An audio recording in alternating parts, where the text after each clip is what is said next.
ശാസ്ത്രീയ യജുർവേദ പഠനം ക്ലാസ് 95. നമ്മൾ 17ാമത്തെ അധ്യായത്തിൽ 51 മുതൽ 60 വരെയുള്ള മന്ത്രങ്ങളാണ് നോക്കുന്നത്. അപ്പം നമുക്ക് ഓരോന്നായിട്ട് ദേവതകൾ പലതായതുകൊണ്ട് ഓരോന്നായിട്ട് നോക്കാം. ആദ്യം 51 പറയുന്നത്, ഇന്ദ്രൻ നമ്മളെ ഉയർന്ന സ്ഥലത്തേക്ക് എത്തിക്കട്ടെ. ഇന്ദ്രൻ എന്ന് പറയുന്നത് എല്ലാ യജ്ഞങ്ങളെയും പൂർത്തീകരിക്കുന്ന, ഏകോപിപ്പിക്കുന്ന ശക്തിവിശേഷമാണ്. നമ്മളൊരു കർമ്മം ചെയ്യുമ്പോൾ എന്താ ചെയ്യുന്നതെന്ന് വെച്ചാൽ ഒരു ദേവതയെ വേറൊരു ദേവതയാക്കിയിട്ട് മാറ്റുകയാണ്. ദേവത എന്ന് പറഞ്ഞാൽ ഈ പ്രപഞ്ചത്തിലുള്ള 33 കോടി വസ്തുക്കളാണ്. ആ വസ്തുക്കളെയാണ് നമ്മൾ ഒന്നൊന്നും വേറൊന്നാക്കിയിട്ട് മാറ്റുന്നത്. ഉദാഹരണമായിട്ട് കുറേ പുല്ലിൻ്റെ ചെടികളെല്ലാം എടുത്തുകൊണ്ട് വന്നിട്ട് തറച്ചിട്ട് വെള്ളത്തിലിട്ട് ചൂടാക്കിയെല്ലാം മരുന്നുകളാക്കി മാറ്റുന്നുണ്ട്. അങ്ങനെ മരുന്നുകളാക്കി മാറ്റുമ്പോൾ അതിൻ്റെ അകത്തൊരു രാസപ്രവർത്തനം നടക്കുന്നുണ്ട്. അതിൻ്റെ അകത്ത് ഏകോപിപ്പിക്കുന്നു. സയൻസിൽ നിന്നൊരു ബലം വരും. ആ ബലമാണ് അതിനെ ഏകോപിപ്പിച്ച് പുതിയൊരു വസ്തുവായി മാറ്റുന്നത്. അപ്പോൾ എല്ലാ യജ്ഞങ്ങളെയും ആ സിസ്റ്റത്തിൻ്റെ അകത്ത് ഏകോപിപ്പിക്കുന്ന ശക്തിവിശേഷമാണ് ഇന്ദ്രൻ. അപ്പം ഇന്ദ്രനാണ് നമ്മൾ ഉന്നതിയിലേക്ക് നയിക്കുന്നത്. നമ്മൾ യജ്ഞങ്ങളിലൂടെ പുതിയ പുതിയ വസ്തുക്കൾ ഉണ്ടാകുമ്പോൾ നമ്മൾ ഉന്നതിയിലേക്ക് എത്തും. ആ യജ്ഞത്തെ പൂർത്തീകരിക്കുന്ന, ഏകോപിപ്പിക്കുന്ന ശക്തിവിശേഷമാണ് ഇന്ദ്രൻ. ഏറ്റവും മഹത്വം തിരഞ്ഞിട്ടുള്ള അത് സ്വീകരിക്കാൻ നമ്മളെ പ്രാപ്തമാക്കിയാലും എന്ന് പറയാണ്. ഏറ്റവും മഹത്വമുള്ളത് സ്വീകരിക്കാൻ നമ്മളെ പ്രാപ്തമാക്കുക എന്ന് പറഞ്ഞാൽ ഒരു വസ്തുവിനെ അതിൻ്റെ ഏറ്റവും മഹത്വപൂർണമായ അവസ്ഥയിലെത്തി അത് ഉപയോഗിക്കുവാൻ നമ്മളെ പ്രാപ്തമാക്കട്ടെ എന്ന് പറഞ്ഞാൽ, അരി നമുക്ക് തിന്നാൻ പറ്റുന്ന ടേസ്റ്റൊന്നും ഇല്ലാത്ത സാധനമാണ്. അതിനെ വെള്ളത്തിലിട്ട് ചൂടാക്കി കഴിയുമ്പോൾ അത് ചോറായിട്ട് മാറും. അത് തിന്നാൻ നല്ല ടേസ്റ്റാണ്, വിലയും കൂടുന്നുണ്ട്. അപ്പം എല്ലാ വസ്തുക്കളെയും മഹത്വപൂർണമാക്കി മാറ്റുവാൻ നമ്മളെ ഇന്ദ്രൻ സഹായിക്കട്ടെ. അങ്ങനെ നമുക്ക് വെളിച്ചം നൽകുന്ന ദേവൻ, അതായത് ഇന്ദ്രൻ, നമ്മളെ ഹവിസ് സ്വീകരിക്കട്ടെ. നമ്മൾ ഇന്ദ്രനാണ് എല്ലാ വസ്തുക്കളും, അതാണ് ഹവിസ് എന്ന് പറയുന്നത്. നമ്മൾ അരിയും വെള്ളമെല്ലാം ഇന്ദ്രനാണ് കൊടുക്കുന്നത്. പാത്രത്തിലിട്ടിട്ട് ഇന്ദ്രനാണ് അഗ്നിക്ക് കൊടുക്കുന്നത്. അഗ്നിക്ക് കൊടുക്കുന്നതെന്നും പറയും, ഇന്ദ്രന് കൊടുക്കുക. അഗ്നി എന്ന് പറയുന്നത് അതിനെ ചൂടാക്കുന്ന ഊർജമാണ്. ആ ഊർജം കിട്ടുമ്പോൾ അതിൻ്റെ അകത്തൊരു ശക്തി വിശേഷം അതിനെ ഏകോപിപ്പിച്ചിട്ടാണ്, ആ പ്രവർത്തനത്തെ ഏകോപിപ്പിച്ചിട്ടാണ് അതിനെ ചോറാക്കി മാറ്റുന്നത്. അതാണ് ഇന്ദ്രൻ. അപ്പം നമ്മൾ ഇന്ദ്രനെ സമീപിക്കുന്നു. അതിനു വേണ്ടിയ വെളിച്ചം നൽകിയാണ്. വെളിച്ചം നൽകുന്നതെന്ന് പറഞ്ഞാൽ നമുക്ക് ബുദ്ധി നൽകുക. അപ്പം ബുദ്ധി ഉപയോഗിച്ചിട്ട് നമുക്ക് പല പല വസ്തുക്കളെയും പുതിയ വേറെ വസ്തുക്കളായിട്ട് നമുക്ക് ഉപയോഗമുള്ള വസ്തുവായിട്ട് മാറ്റാം. ഇനി 52 ദേവത അഗ്നിയാണ്. അഗ്നി ജ്വലിക്കുന്ന സങ്കേതങ്ങളായ ദേവന്മാർ. അഗ്നി ജ്വലിക്കുമ്പോൾ ദേവതകളാണ് അതിൽ മാറ്റം വരുത്തുന്നത്. ദേവതകൾ എന്ന് പറഞ്ഞാൽ ഈ പ്രപഞ്ചത്തിലെ വസ്തുക്കൾ, അരിയും വെള്ളയെല്ലാം ദേവതയാണ്. അതിൽ അഗ്നി ജ്വലിക്കുമ്പോഴാണ് അത് മഹത്വപൂർണമായിട്ട് മാറുന്നത്. വാക്കിൻ്റെ നാഥനുമായ ഈ അഗ്നിക്ക് നമ്മൾ ഹവിസ് സമർപ്പിക്കുന്നു. ഇവിടെ വാക്കിൻ്റെ നാഥൻ, വാക്ക് എന്ന് പറഞ്ഞാൽ സയൻസ്, സയൻസിൻ്റെ നാഥൻ ആരാണ്? അഗ്നിയാണ്. സയൻസിലൂടെയാണ് നമ്മൾ പല വസ്തുക്കളും നിർമ്മിക്കുന്നത്. സയൻസിലൂടെ പല വസ്തുക്കളും നിർമ്മിക്കാൻ നമ്മൾ എന്ത് ഉപയോഗിക്കണം? അഗ്നി, ഊർജം ഉപയോഗിക്കണം. അഗ്നി അല്ലെങ്കിൽ ഊർജം. അഗ്നി എന്ന് പറയുന്നത് ഊർജമായിട്ട് എടുക്കണം.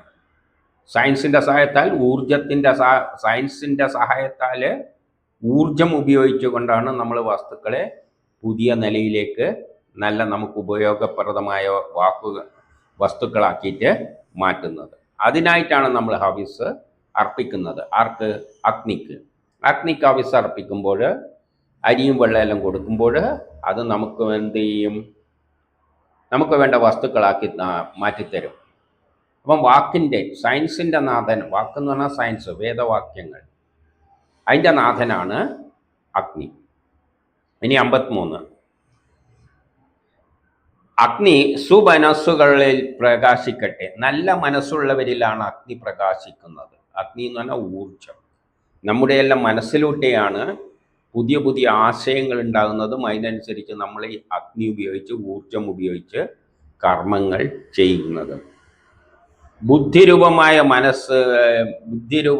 മനസ്സിൽ നമ്മുടെ മനസ്സ് എന്ന് പറയുന്നത് ബുദ്ധിയായിട്ട് ബന്ധപ്പെട്ടാണ് പ്രവർത്തിക്കുന്നത്.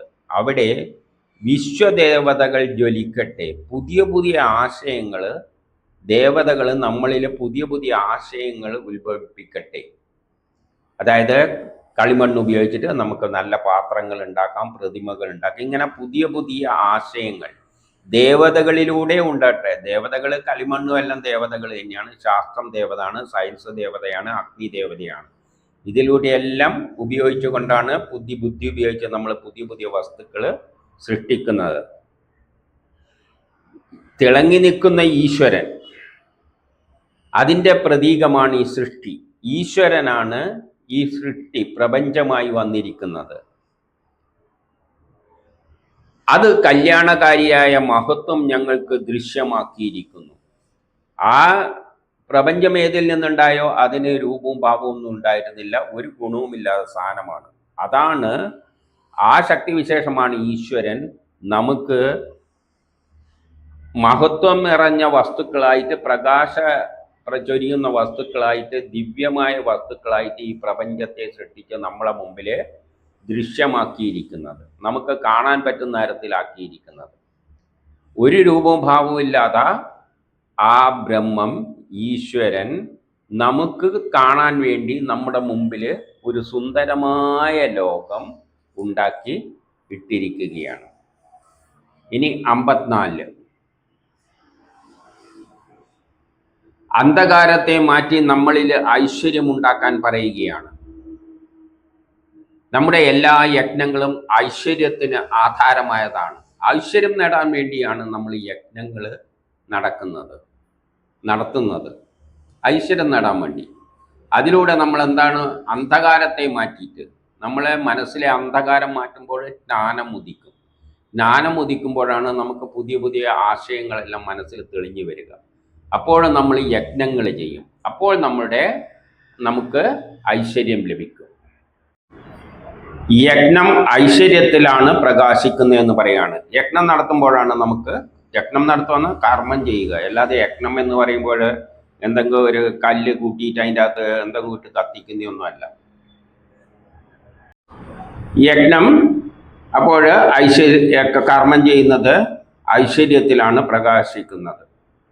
പിന്നെ അഗ്നി സമിത്തുക്കളാൽ ഉയർന്നു പ്രകാശിക്കുന്നു. നമ്മൾ അഗ്നി ഉപയോഗിച്ച്, ഊർജം ഉപയോഗിച്ച് യജ്ഞങ്ങൾ ചെയ്യുമ്പോൾ ആ യജ്ഞമെല്ലാം ഊർജം ഉപയോഗിച്ചിട്ടാണ് ചെയ്യുന്നത്. അങ്ങനെയുള്ള ഊർജം ഉപയോഗിച്ച് ചെയ്യുമ്പോഴാണ് അത് പ്രകാശിക്കുന്നത്.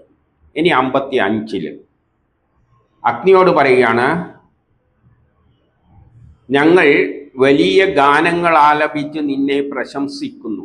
അഗ്നിയെ പ്രശംസിക്കുക എന്ന് പറഞ്ഞാൽ അഗ്നിയെ ഉപയോഗിച്ച് നമുക്ക് പലതരം കാര്യങ്ങൾ ചെയ്യാമെന്ന് പ്രശംസിക്കുകയാണ്. അതായത് പ്രശംസിക്കുക എന്നുള്ള വേദവാക്യങ്ങളാണ്, സയൻസാണ്. അതിലൂടെയാണ് അഗ്നിയെ നമ്മൾ പ്രശംസിക്കുന്നത്. എന്തു പറയും? അഗ്നി വിചാരിച്ചാൽ നമുക്ക് നല്ല ഭക്ഷണം ഉണ്ടാക്കി തരാൻ പറ്റും. ഇന്ന തത്വം ഉപയോഗിച്ച് ഇന്ന വസ്തു, അതെല്ലാം സയൻസ് തത്വങ്ങളാണ്. സയൻസിലൂടെയാണ് അഗ്നി പ്രകാശിക്കുക. അപ്പം നല്ല നല്ല തത്വങ്ങൾ വാക്യങ്ങളിൽ ഉപയോഗിച്ചുകൊണ്ട് അഗ്നിയെ നമ്മൾ ഉപയോഗിച്ചു കഴിഞ്ഞാൽ, പ്രശംസിച്ചു കഴിഞ്ഞാൽ നമ്മുടെ കാര്യങ്ങളെല്ലാം നേടും. അങ്ങനെ അഗ്നിയുടെ താപത്താൽ ഞങ്ങളിൽ ഐശ്വര്യം നിറയട്ടെ. അഗ്നിയുടെ ഒരു ഗുണമാണ് താപം, ചൂട് ഉപയോഗിച്ചിട്ടാണ് ഭക്ഷണങ്ങളെല്ലാം പ്രിപ്പയർ ചെയ്യുന്നത്. വെളിച്ചമുണ്ട്, അങ്ങനെ പലതുമുണ്ട്. അങ്ങനെ അഗ്നിയെ സൃഷ്ടിച്ച ദേവന് നമസ്കാരം പറയുകയാണ്. അങ്ങനെ ഒരു അഗ്നിയെ നമുക്ക് തന്നിട്ടുണ്ട്. നമ്മുടെ എല്ലാ യജ്ഞങ്ങൾക്ക് പിന്നിലും അഗ്നി ഉണ്ട്. അഗ്നിക്ക് ഊർജമായിട്ട് കാണണം.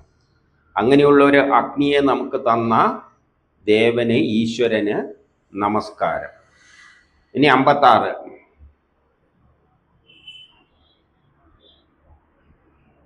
യജ്ഞത്തിന് അടിസ്ഥാനം എന്ന് പറയുന്നത് നമ്മൾ ഇഷ്ടപ്പെടുന്ന വസ്തുക്കളാണ്. നമ്മൾ യജ്ഞം ചെയ്യുന്നത് എന്തിനു വേണ്ടിയാണ്? നമ്മൾ ഇഷ്ടപ്പെട്ട വസ്തു കിട്ടുക. ഒരു ചോറ് വെക്കുന്ന എന്തിനാണ്? ആ അരിയെ നല്ല സുന്ദരമായ രുചിയുള്ള ഭക്ഷണമാക്കി മാറ്റി തീർക്കാൻ വേണ്ടിയിട്ട്. ദേവകൾക്ക് മാത്രമല്ല വിവേകികൾക്കും അത് ഒരുപോലെ സന്തോഷം നൽകുന്നു. നല്ല ജ്ഞാനമുള്ളവർക്കാണ് അഗ്നിയുടെ മഹത്വം മനസ്സിലാവുക. അഗ്നി ഉപയോഗിച്ച് നല്ല ജ്ഞാനമുള്ളവർ, നമുക്കറിയാലോ, നമ്മളെ വീട്ടിൽ ഗ്യാസ് സ്റ്റൗ ഉണ്ട്, അവിടെ പാചകം ചെയ്യാൻ അറിയുന്ന വ്യക്തി വളരെ ജ്ഞാനമുള്ളവരാണെങ്കിൽ ആ അഗ്നി ഉപയോഗിച്ച് അവർ പലതരം പലഹാരങ്ങളെ ഭക്ഷണങ്ങളെല്ലാം നമുക്ക് ഉണ്ടാക്കി തരും, നല്ല ടേസ്റ്റുള്ള. എന്നാൽ വലിയ ജ്ഞാനമൊന്നും ഇല്ലെങ്കിലോ എന്തെങ്കിലും ഉണ്ടാക്കിയിട്ട് ഇങ്ങ് തരും. അപ്പം വിവേകികൾക്കാണ് അത് സന്തോഷം നൽകുന്നത്. ആചാര്യന്മാർ ഋത്തിക്കുകളും ഈ യജ്ഞത്തെ ഉയർച്ചയുടെ ആധാരമായി കാണുന്നുണ്ട്. ആചാര്യന്മാര്, അതായത് ശാസ്ത്രജ്ഞന്മാര്, അല്ലെങ്കിൽ വേദ ഋഷികള്, ഋത്തിക്കുകൾ എന്നെല്ലാം ഇത് പഠിച്ച് പ്രയോഗത്തിൽ വരുത്തുന്നവരെല്ലാം യജ്ഞത്തെ എല്ലാ ഉന്നതിയുടെയും ആധാരമായി യജ്ഞത്തെ കാണുന്നുണ്ട്. നമ്മളെ കർമ്മങ്ങളെ കാണുന്നുണ്ട്. ലോകം പുരോഗമിക്കുന്ന കർമ്മങ്ങളിലൂടെയാണ്. അതാരാണ് മനസ്സിലാക്കുന്നത്? വിദ്വാൻമാരായ ആചാര്യന്മാരും ഋത്തിക്കുകളുമെല്ലാം. ഇനി 57 ഈ ഗൃഹസ്ഥൻ അഗ്നിയോട് പറയുകയാണ്, നമ്മുടെ ഗൃഹസ്ഥൻ ശാന്ത മനസ്സരാണ്. നമ്മൾ ശാന്തമായ മനസ്സുണ്ടായിട്ട് മതി, ബാക്കിയെല്ലാം അഗ്നി ആയിക്കൊള്ളും. നമ്മൾ ശാന്തമായിട്ടാണ്, മനസ്സോടുകൂടിയാണ് അരിയും വെള്ളമെല്ലാം പാത്രത്തിലിട്ട് അഗ്നിയിൽ കൊടുക്കുന്നത്. പക്ഷെ അവിടെ അഗ്നി ചെയ്യുന്ന പ്രവൃത്തി എന്ന് പറഞ്ഞാൽ ഭയങ്കരം പ്രവൃത്തിയാണ്. തിളപ്പിച്ച് അതിനെ വേവിച്ച് ഇറച്ചിയെല്ലാം ഇട്ട് കഴിഞ്ഞാൽ അതിനെ അഗ്നിയും ഇന്ദ്രനും എല്ലാം കൂടിയിട്ട് അതിനെ പദം വരുത്തുകയാണ്. നമ്മൾ ശാന്തമായിട്ട് നിൽക്കുകയാണ്. അപ്പം ഗൃഹനാഥൻ ശാന്ത മനസ്സുള്ളവനാണ്. അവൻ ആണ് ഹവിസ് അർപ്പിക്കുന്നത്. അവൻ യജ്ഞകർത്താവാണ്, അവനാണ് ഹവിസ് അർപ്പിക്കുന്നത്. അപ്പം ഹവിസ് അർപ്പിക്കുന്നവർ ശാന്തമാണ്. ബാക്കിയെല്ലാം ആരാണ് ചെയ്യുന്നത്? അഗ്നിയാണ് അവിടെ ഗംഭീരമായ പ്രവർത്തനങ്ങളെല്ലാം ചെയ്യുന്നത്. അത് ഈ കർമ്മത്തിലൂടെ വൈഷമ്യങ്ങളെയെല്ലാം ദൂരീകരിക്കുന്നു. അങ്ങനെ ഈ കർമ്മം ചെയ്തിട്ട് അവനുള്ള പ്രതിബന്ധങ്ങളെയെല്ലാം ദൂരീകരിക്കുകയാണ് ഈ യജ്ഞത്തിലൂടെ. എന്താണ് പ്രതിബന്ധം? ചോറ് നമുക്ക് തിന്നാൻ പറ്റുന്നില്ല, ഇറച്ചി, പച്ച ഇറച്ചി തിന്നാൻ കൊള്ളില്ല, അല്ലെങ്കിൽ കടിച്ചാലും അത് പറ്റില്ല. അപ്പോൾ അഗ്നി നമ്മളെ സഹായിക്കും. വെള്ളത്തിലിട്ട് വേവിച്ച് കുറേ മുളക് ഇതെല്ലാം ഇട്ട് തന്നു കഴിഞ്ഞാൽ ഞാൻ നല്ല രസത്തിലാക്കി തരാം. അപ്പം നമ്മളെ വൈഷമ്യങ്ങളെല്ലാം ദൂരീകരിക്കുന്നത് അഗ്നിയാണ്. യജ്ഞ സാമഗ്രികളെല്ലാം ലഭിക്കുന്നിടത്ത്, അപ്പൊ യജ്ഞം ചെയ്യേണ്ടിക്ക് പല സാമഗ്രികളും ആവശ്യമുണ്ട്. നമുക്കിപ്പോൾ കേക്ക് ഉണ്ടാക്കണം എന്ന് വെച്ചാൽ അതിന് ഓവണും മറ്റെന്തെല്ലോ വേണം, അത് ഉണ്ടെങ്കിലല്ലേ അത് പറ്റുള്ളൂ. അപ്പൊ യജ്ഞ സാമഗ്രികൾ ലഭിക്കുന്നയിടത്ത് ഫലം നേടാൻ വേണ്ടിയിട്ട് ഈ യജ്ഞം അനുഷ്ഠിച്ചാൽ, അപ്പം നമ്മൾ യജ്ഞങ്ങൾ അനുഷ്ഠിക്കണം, കർമ്മങ്ങൾ ചെയ്യണം. ഒരു കേക്ക് ഉണ്ടാക്കേണ്ടിക്ക് കർമ്മം ചെയ്യണം, പാചകം ചെയ്യണം. പക്ഷെ അതിനെന്ത് വേണം? യജ്ഞസാമഗ്രികളും വേണം. പാത്രമില്ലാതെ നമുക്ക് ചെയ്യാൻ പറ്റില്ലല്ലോ. അപ്പം അതിനുള്ള ഉപകരണങ്ങളും ആവശ്യമുണ്ട്. ഇനി 58 സൃഷ്ടിയുടെ തുടക്കം മുതൽ സൂര്യൻ പ്രകാശം ചൊരിഞ്ഞുകൊണ്ടിരിക്കുകയാണ്. സൃഷ്ടി ഉണ്ടായ അന്നു മുതൽ സൂര്യൻ ഇങ്ങനെ നമുക്ക് പ്രകാശവും ചൂടും എല്ലാം തന്നുകൊണ്ടിരിക്കുക. എത്രമാത്രം ചൂടാണ് അവിടെ ഉണ്ടാക്കുന്നത്. ആ പ്രകാശമാണ് ജീവജാലങ്ങൾക്ക് ആയുസ്സും ഊർജവും എല്ലാം നൽകുന്നത്. നമുക്ക് വേണ്ട ഊർജ്ജം എല്ലാം എവിടെ നിന്നാണ് കിട്ടുന്നത്? സൂര്യനിൽ നിന്നാണ്. അത് പ്രപഞ്ചം ഉണ്ടായ മുതൽ തന്നുകൊണ്ടിരിക്കുകയാണ്. അതാണ് നമുക്ക് ആയുസ് നൽകുന്നത്. നമ്മുടെ ആയുസ് എങ്ങനെയാ തീരുമാനിക്കുന്നത്? 100 വയസ്സ് എന്ന് പറഞ്ഞാൽ ഭൂമി സൂര്യനെ 100 പ്രാവശ്യം ചുറ്റുമ്പോൾ, 90 വയസ്സെങ്കിലും ഭൂമി സൂര്യനെ 90 പ്രാവശ്യം ചുറ്റുമ്പോൾ 90 വയസ്സാവും. അപ്പൊ ആയുസ് തീരുമാനിക്കുന്നതും സൂര്യനാണ്. ദേവന്മാരെല്ലാം ഈ യജ്ഞത്തെ പറ്റി മനസ്സിലാക്കിയിട്ടുണ്ട്. ഈ പ്രപഞ്ചത്തിലുള്ള എല്ലാത്തിനും അറിയാം ഈ യജ്ഞത്തിന്റെ പിന്നിൽ ഒരു കക്ഷിയുണ്ട്. അതാരാണ്? സൂര്യനാണ്. കാലചക്രമാണ്. കാലചക്രത്തിലൂടെയാണ് യജ്ഞങ്ങളെല്ലാം നടക്കുന്നത്. ഭൂമിയും ഗ്രഹങ്ങളും നക്ഷത്രഗണങ്ങളും എല്ലാം ശോഭിക്കുന്നത് ഈ പ്രകാശത്താലാണ്. സൂര്യന്റെ പ്രകാശത്താലാണ് ഭൂമിയും ഗ്രഹങ്ങൾ ശോഭിക്കുന്നു. ഗ്രഹങ്ങളെല്ലാം നമുക്ക് കാണാൻ പറ്റുന്ന എന്തുകൊണ്ടാണ്? സൂര്യന്റെ പ്രകാശങ്ങളാണ്. പിന്നെ നക്ഷത്രഗണങ്ങളുടെ ആവശ്യമില്ല, അത് അതിൻ്റെതായ പ്രകാശം, അതും സൂര്യൻ തന്നെയാണല്ലോ. സൂര്യൻ എന്ന് പറയുമ്പോൾ നക്ഷത്രങ്ങളും സൂര്യൻ തന്നെയാണ്. അപ്പൊ എല്ലാം പ്രകാശത്തിലാകുന്നത് സൂര്യനിലൂടെയാണ്. ഗ്രഹങ്ങളെല്ലാം നമുക്ക് കാണാൻ പറ്റുന്നത്, തെങ്ങ് കാണാൻ പറ്റുന്ന, മാവ് കാണാൻ പറ്റുന്ന, അതുപോലെ തന്നെ ഗ്രഹങ്ങൾ കാണാൻ പറ്റുന്നതെല്ലാം സൂര്യന്റെ പ്രകാശത്താലാണ്. ഇനി 59, ഈ സൂര്യരശ്മികളെ നമ്മൾ അന്തരീക്ഷത്തിൽ കാണുന്നുണ്ട്, എന്നിട്ട് അത് പ്രകാശിക്കുകയും ചെയ്യുന്നുണ്ട്. മറ്റുള്ള പ്രകാശിക്കുക എന്ന് പറഞ്ഞാൽ സൂര്യരശ്മികൾ അന്തരീക്ഷത്തിലുണ്ട്, ഇവിടെയും സൂര്യരശ്മികളുണ്ട്. പക്ഷെ നമുക്ക് കാണാൻ പറ്റുന്നുണ്ടോ? സൂര്യരശ്മികളെ നമുക്ക് കാണാൻ പറ്റുന്നു. ഇപ്പൊ സൂര്യനിൽ നിന്ന് വരുന്ന വെളിച്ചം നമുക്ക് ഇങ്ങനെ കാണാൻ പറ്റുമോ? പറ്റില്ല. അത് പ്രകാശിപ്പിക്കുകയും ചെയ്യുന്നു. പ്രകാശിപ്പിക്കുമ്പോഴാണ് നമ്മൾ കാണുന്നത്. ഏതിനെ? നടുവിൽ പോകുന്ന വഴിക്ക് പൊടിയുണ്ടെങ്കിൽ ആ പൊടിയിൽ തട്ടിയിട്ട് നമ്മൾ സൂര്യ വെളിച്ചം പോകുന്നത് കാണാം. അപ്പൊ അതാണ് തെങ്ങിനെയും ഭൂമിനെയും എല്ലാം പ്രകാശിപ്പിക്കുന്ന, ഈ ചുമരിനെ എല്ലാം പ്രകാശിപ്പിക്കുന്ന ഏതാണ്? സൂര്യരശ്മിയാണ്. സൂര്യരശ്മി ഇവിടെയെല്ലാം ഉണ്ട്, പക്ഷെ അത് പ്രകാശിപ്പിക്കുന്നു. പ്രകാശിപ്പിക്കുമ്പോഴാണ് നമ്മൾ കാണുന്നത്. അത് ഭൂമിയിലും ആകാശത്തിലും അന്തരീക്ഷത്തിലും എല്ലാം പടരുന്നുണ്ട്. ഈ സൂര്യരശ്മി നമുക്ക് ആകാശത്ത് നോക്കിയാൽ കാണാൻ പറ്റുന്നില്ല.